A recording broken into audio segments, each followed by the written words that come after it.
Red colour ಬಾವುಟ ಹಾಕಿದ ನಂತರ ನೀವು ಯಾವುದೇ ಬೀಚಿಗಾಗ್ಲಿ ನೀರಿಗಾಗ್ಲಿ ಹೋಗಬಾರ್ದು ದಯವಿಟ್ಟು. ನಾನು ಕಾರವಾರದ ಬೀಚಲ್ಲಿರುವ ಟೂರಿಸ್ಟ್ ಮಿತ್ರ ರಾಘವೇಂದ್ರ ಸಿಬ್ಬಂದಿ ಮಾತಾಡೋದು ನಿಮ್ಮ ಹತ್ರ. ಇದರಿಂದ ಜನರಿಗೆ ತಿಳ್ಕೊಳ್ಬಹುದು ಏನಂದ್ರೆ ತಮ್ಮ ಮಕ್ಕಳಿಗಾಗ್ಲಿ ಇಲ್ಲಿ ನಾವು ಕೈ ಹಿಡ್ಕೊಂಡಿರ್ತೀವಿ, ಸ್ವಲ್ಪ ಸಮೀಪ ಹೋಗ್ತೀವಿ, ನಾವು ಸ್ವಲ್ಪ ಸಮೀಪ ಬಿಡ್ತೀವಿ ಅಂತ ಹೇಳ್ತಾರೆ. ನಾವು ಎಷ್ಟು ಸಲ ಹೇಳಿದ್ರು ಜನ ಕೇಳಲ್ಲ.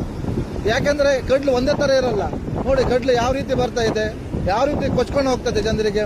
ಒಂದೊಂದ್ಸಲ ಕಡ್ಲು ಹಿಂದಿಂದ ಬರ್ತದೆ, ಜನ ಅಲ್ಲಿ ಹೋಗಿ ನಿಂತ್ಕೊಳ್ತಾರೆ. ಒಂದೇ ಸಲ ಕಡ್ಲು ಮೇಲ್ಗಡೆನೇ ಬರ್ತದೆ, ಅವಾಗ ಕೊಚ್ಕೊಂಡು ಹೋಗ್ಬಿಡ್ತಾರೆ. ಕೆಳಗಿಂದ ರಿಪ್ ಕರೆಂಟ್ ಇರುತ್ತೆ ಸಮುದ್ರಕ್ಕೆ. ಯಾವೊಬ್ಬ ಫಿಶರ್ ಮ್ಯಾನ್ ಸುದ್ದ ನೀರಿಗೆ ಹೋಗಲ್ಲ ಈ ಟೈಮಿಗೆ.